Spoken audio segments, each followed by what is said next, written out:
الحمدللہ رب العالمین، الصلاة والسلام علی سید المرسلین وآلہ وصحبہ اجمعین، اما بعد فاعوذ باللہ من الشیطان الرجیم، بسم اللہ الرحمن الرحیم۔ قل هل يستوي الذين يعلمون والذين لا يعلمون، صدق اللہ المولانا العظیم وبلغنا رسوله النبي الأمين المعين المتين الكريم، ونحن على ذلك لمن الشاهدين والشاكرين، والحمد لله رب العالمين۔ شاعر کہتا ہے افسوس کی تعلیم و ترقی میں ہے پیچھے، افسوس کی تعلیم و ترقی میں ہے پیچھے، جس قوم کا آغاز ہی اقرا سے ہوا تھا، جس قوم کا آغاز ہی اقرا سے ہوا تھا۔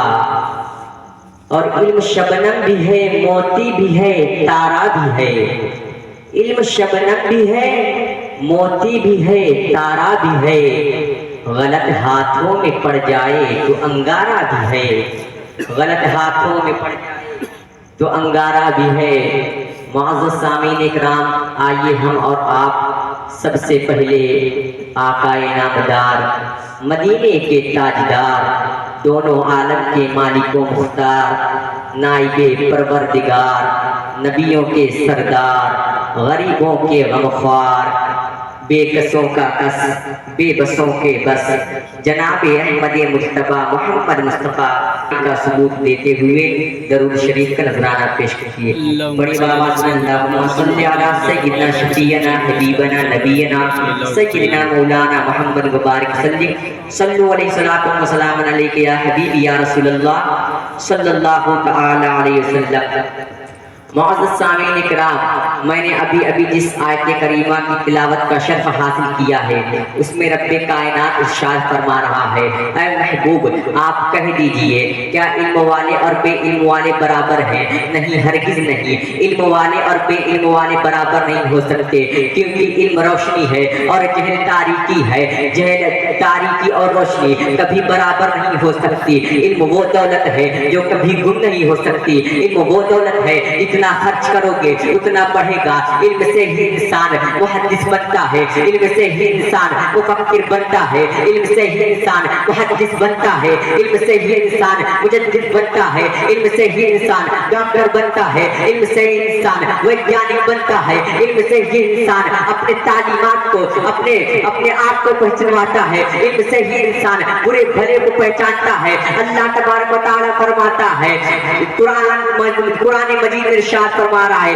قل هل يستوي الذين يعلمون والذين لا يعلمون، اے محبوب آپ کہہ دیجئے کیا علم والے اور بے علم والے برابر ہیں؟ کیا علم والے اور بے علم والے برابر ہیں؟ نہیں، ہرگز نہیں، کبھی برابر نہیں ہو سکتے، کیونکہ علم تاریکی ہے، علم روشنی ہے اور جہل تاریکی ہے، تاریکی اور روشنی برابر نہیں ہو سکتی۔ اللہ اکبر، جب علم سب سے بڑی دولت ہے، علم سب سے بڑی دولت ہے تو علم سے بڑھ کر، وہ علم سے زیادہ بڑھ کر کچھ چیز نہیں ہو سکتی۔ اللہ اکبر، اگر تم کو اپنے رب کو راضی کرنا ہے تو علم حاصل کرو، اگر تمہارے پاس علم رہے گا تو سنت مصطفیٰ پر عمل کرنے پر تم کو کوشش رہے گا، تم کو محبت رہے گی۔ اللہ اکبر، جب تمہارے پاس علم رہے گا تم ماں باپ کے حقوق کو پہچانو گے، جب تمہارے پاس علم رہے گا صراط المستقیم پر چل گے اور دوسروں کو بھی چلاؤ گے، جب تمہارے پاس علم رہے گا اپنے رب کو راضی کرو گے، جب تمہارے پاس علم رہے گا لوگوں کو تعلیم و تربیت دو گے، جب تمہارے پاس علم رہے گا سنت مصطفیٰ پر عمل کرو گے۔ قسم خدا کی، اگر تم نے سنت مصطفیٰ پر عمل کر لیا ادھر مدینے والا مصطفیٰ راضی ہو جائے گا، ادھر خدا راضی۔ معزز سامعین اکرام، اگر آپ لوگ علم حاصل کر رہے ہیں تو آپ سے آپ کے ماں باپ بھی راضی ہو جائیں گے، ادھر آپ کے ماں باپ بھی راضی ہو جائیں گے، ادھر رسول پاک بھی راضی ہو جائے گا، ادھر پروردگار بھی راضی ہو جائے گا۔ اللہ اکبر، حضور صلی اللہ علیہ وسلم ارشاد فرماتے ہیں، طلب العلم فریضۃ علی کل مسلم و مسلمہ، علم دین حاصل کرنا ہر مسلمان مرد اور عورت پر فرض ہے۔ پھر دوسری جگہ شاہ فرمائے اطلب العلم ولو بالسین، علم حاصل کرو، علم حاصل کرو اگرچہ تمہیں چین جانا پڑے، اگر تمہیں بھوک برداشت کرنا پڑے۔ اور کل میدان قیامت میں جب شہیدوں کے خون، شہیدوں کا خون اور عالم کے دین، عالم کے قلم کی سیاہی جب تولا جائے گا تو عالم کے قلم کی سیاہی شہیدوں کے خون سے زیادہ وزنی پائے گی۔ کس لیے؟ جب شہید اپنی جان دے کر شہیدے کے درجہ حاصل کر لیتے ہیں، لیکن وہ کس لیے؟ جب عالم دین کتاب لکھتے ہیں، عالم دین ان کو تربیت ان کو بتاتے ہیں، تبھی وہ شہادت کی درجہ حاصل کرتے ہیں۔ اللہ اکبر۔ جب عالم کی قلم اٹھتی ہے تو الدولۃ المکیہ وجود میں آتی ہے، جب عالم کی قلم اٹھتی ہے تو فتاوی رضویہ وجود میں آتی ہے، جب عالم کی قلم اٹھتی ہے تو فتاوی عالمگیری وجود میں آتی ہے، جب عالم کی قلم اٹھتی ہے تو کنز ایمان وجود میں آتا ہے، جب عالم کی قلم اٹھتی ہے تو ترمذی شریف وجود میں آتی ہے، جب عالم کی قلم اٹھتی ہے تو بخاری شریف وجود میں آتی ہے۔ اللہ اکبر۔ آج کسی کو جانا جا رہا ہے، پہچانا جا رہا ہے تو علم کی وجہ سے۔ اللہ اکبر۔ کوئی محدث کبیر بن رہا ہے تو علم کی وجہ سے، کوئی مجاہد ملت بن رہا ہے تو علم کی وجہ سے، کوئی قائد ملت بن رہا ہے تو علم کی وجہ سے۔ اللہ اکبر۔ تبھی تو شاعر کہتا ہے جو علم میں بن گیا وہ سب میں بن گیا۔ شاعر کہتا ہے جب علم ہی نہیں تو عمل کیا ہوگا، جس بیاباں میں شجر ہی نہیں تو پھل کیا ہوگا، جس بیاباں میں شجر ہی نہیں تو پھل کیا ہوگا۔ اگر اعلیٰ حضرت کو جانا جا رہا ہے تو علم کی وجہ سے۔ اعلیٰ حضرت وہ شخصیت ہے جو چند گھنٹوں میں کتابیں لکھتے ہیں، تبھی شاعر کہتا ہے غوث کو وادی جیلان کہا جاتا ہے، خواجہ کو ہند کا سلطان کہا جاتا ہے، جس نے چند گھنٹوں میں لکھ دی الدولۃ المکیہ، اسی کو بریلی کا امام احمد رضا خان کہا جاتا ہے، اسی کو بریلی کا امام احمد رضا خان کہا جاتا ہے۔ آئیے ایک واقعہ اور یاد آ رہا ہے، کیا عابد اور عالم برابر ہو سکتے ہیں؟ یہ بھی بات آئی ہے۔ ایک مرتبہ جیسے درسگاہ لگتا ہے ویسے شیطانوں کا بھی ایک درسگاہ لگتا ہے، ابلیس بیٹھا ہے اور سب شیاطین وہاں پر جمع ہے، کوئی اٹھ کر اپنے کام کو بتا رہا ہے، آج میں یہ کام کیا ہوں۔ ایک شیطان اٹھتا ہے، کہتے ہیں آج میں نے ایک سیدھے لڑکے کو شراب پلوا دیا ہوں، وہ کہتا ہے ٹھیک ہے، اچھا کام کے بیٹھ گیا۔ دوسرا اٹھتا ہے، کہتا ہے ایک لڑکوں میں جوا کھلوا دیا ہوں، کہتا ہے اچھا کام کے بیٹھ جا۔ تیسرا اٹھتا ہے، کہتے ہیں آج زنا کروا دیا ہوں، کہتا ہے اچھا کام کے بیٹھ جا۔ لیکن چوتھا اٹھتا ہے اور کہتا ہے آج میں نے ایک طالب علم کو بہکا دیا ہوں۔ وہ اٹھ کھڑا ہوتا ہے اور اپنے پاس اس کو بٹھاتا ہے، اپنے گود میں لیتا ہے۔ سب شیاطین تعجب میں ہے، ہم لوگوں نے اتنے بڑے بڑے کام کو انجام دیے ہیں لیکن یہ میرے طرف نہیں دیکھ رہا ہے، میری تعریف نہیں کر رہا ہے، یہ چند اتنی چھوٹی سی کام کر دیا ہے، اس کو گود میں اٹھا لیا ہے، یہ کیا ماجرا ہے؟ وہ کہتا ہے، وہ ابلیس کہتا ہے تم لوگ کو دیکھنا ہے یہ کیا کام کیا ہے، اگر تم نے کسی کو شراب پلایا ہے تو وہ بعد میں بھی پی سکتا ہے، وہ خود کو صرف گناہ میں ڈالے گا لیکن دوسروں کو بچا نہیں سکتا۔ اللہ اکبر۔ اس طالب علم اگر کل عالم بن جاتا تو کتنے لوگوں کی زندگی کو سنوار دیتا۔ اللہ اکبر۔ کہتے تم لوگ دیکھنا چاہتے ہو؟ وہ لوگ کہتے ہیں ہاں ہم کو دیکھنا ہے۔ تو وہ ابلیس نکلتا ہے، پہلے ایک عابد کے دروازے پر جاتا ہے، عابد کے دروازے پر کھٹکھٹاتا ہے اور جب باہر عابد نکلتا ہے تو کہتا ہے ایک اتنی بڑی شیشی دکھاتا ہے، کہتا ہے اس میں کیا اللہ تبارک و تعالیٰ سارے جہان کو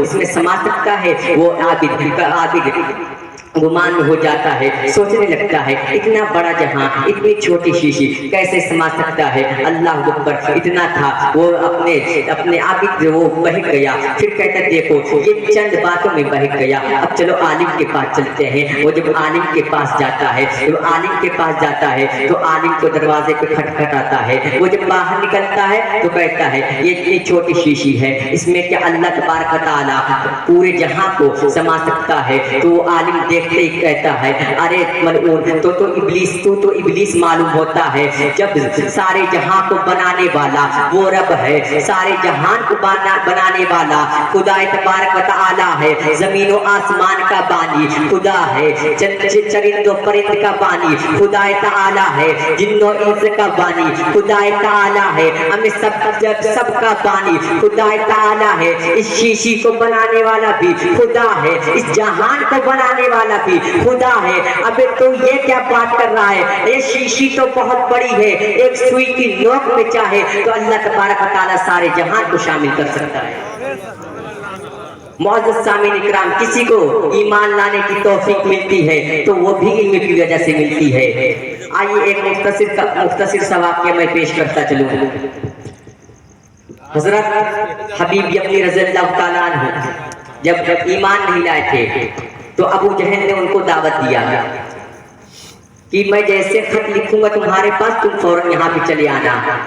अभी खत लिखा नहीं, खत लिखा है और खत लिखने के बाद जैसे पहुंचे हैं वो रुई लेके बाहर खड़ा है। जैसे ही घोड़े से उतरते हैं कानों में कहते रुई लगा ले। हबीब यमनी फरमाते हैं क्यों रुई क्यों लगाना है? तो कहते तू जानता नहीं, अभी मुस्तफा की आवाज तेरे कानों तक आ जाएगी तो तू बोली उसका बोलने लगेगा। अल्लाह अकबर। कहता यार कानों में आवाज आने से क्या होती है? अल्लाह अकबर। कहते तुम नहीं जानते, अगर जो उसका आवाज सुन लेता है बोली उसका बोलने लगता है। तो कहते ठीक है, बुलाया किस लिए है?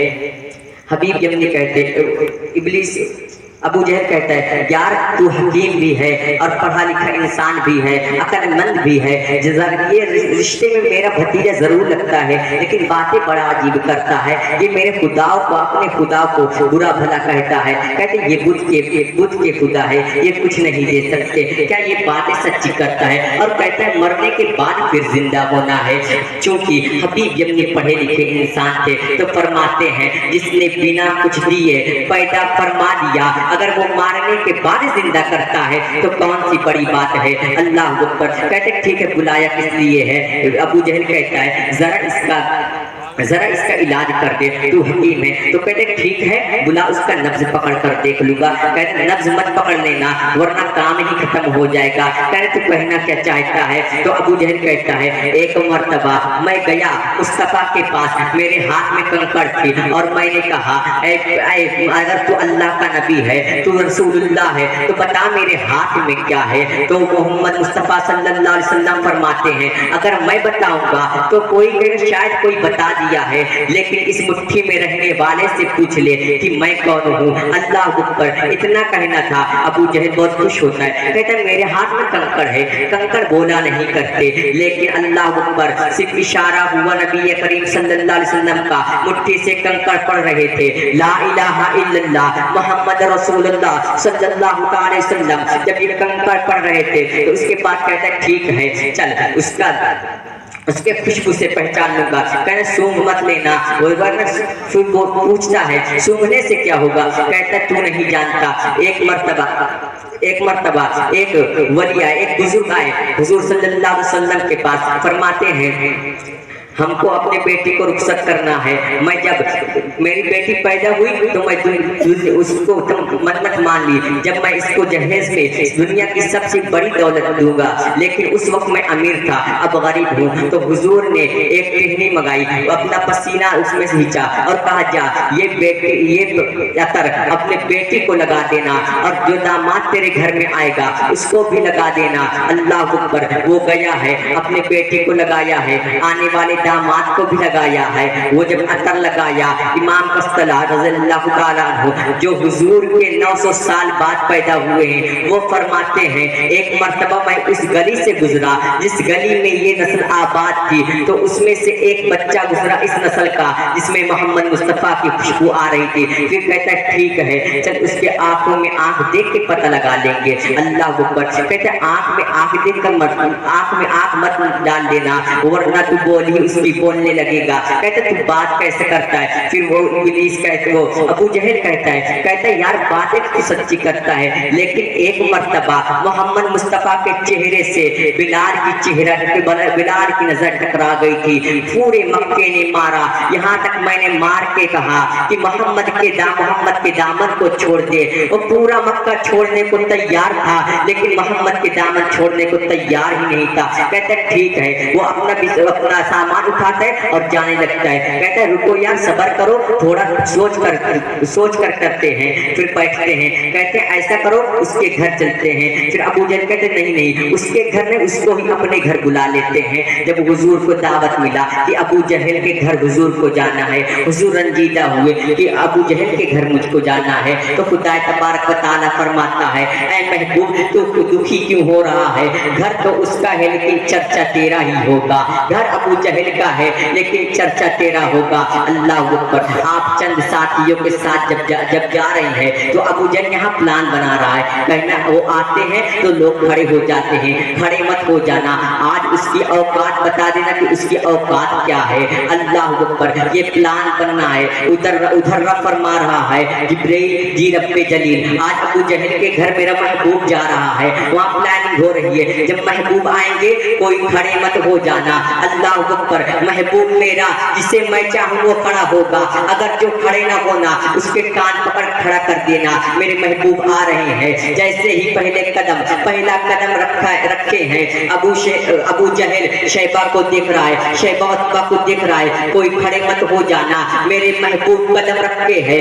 इब्लीस अबू जहल के पीछे जिब्रील अमी खड़े हैं। जैसे ही मेरे महबूब ने कदम रखा, हुजूर ने कदम रखे हैं, वैसे ही कान पकड़ते हैं और कान पकड़कर जिब्रील अमी सीधा खड़े कर देते हैं। उत्बा खुद खड़ा हो गया, शैबा खुद खड़ा हो गया, मक्के के बड़े बड़े काफिर खुद खड़े हो गए हैं। अल्लाह अकबर। लोग उत्बा शैबा को देख रहा है, तू क्यों खड़ा हो गया? शैबा उत्बा को देख रहा है, तू क्यों खड़ा हो गया?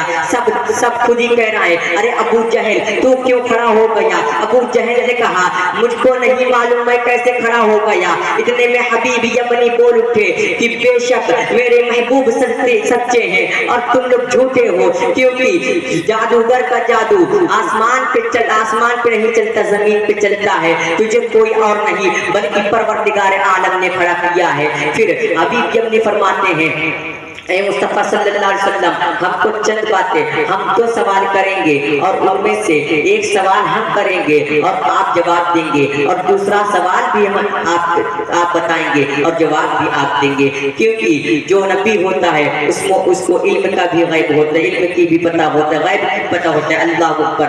आप कहते हैं ठीक है। आप तो अब वो हबीब यमनी फरमाते हैं वो जो चांद को 2 टुकड़े कर कीजिए, तो उस वक्त चांद नहीं था, सूरज था। आप एक इशारा फरमाते हैं सूरज चला जाता है, दूसरा इशारा फरमाते हैं चांद आता है। जब चांद आता है तो हबीब यमनी की तरफ देखते हैं, कहते हैं इशारा अब इसको 2 टुकड़ा करूं? आप फरमाते हैं हाँ इसका 2 टुकड़ा कीजिए। आप यूं इशारा फरमाते हैं, चांद चाक हो जाता है। चांद जब चाक हो जाता है तो आप फरमाते हैं अब इसे ऐसे ही छोड़ दूं या ऐसे ही छोड़ दूं या इसको जोड़ दूं?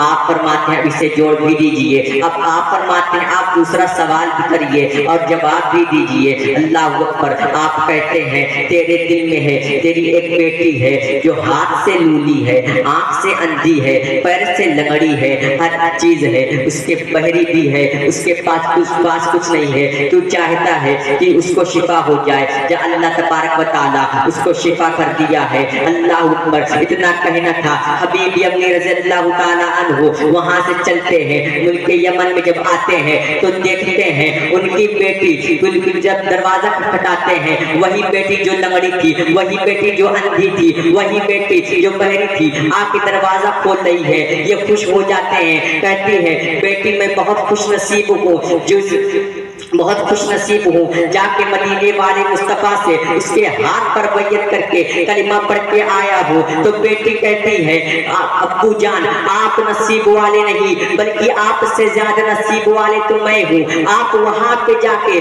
उसके शहर में जाके उससे कलिमा पढ़कर आए हैं। मैं कितनी नसीब वाली हूँ जो मुझको आकर यहाँ पे कलिमा पढ़ा कर गया है। अल्लाह अकबर। अल्लाह तबारक व तआला हमको कहने और सुनने से ज्यादा अमल करने की तौफीक अता फरमाए। वमा अलैना इल्लल बलाग।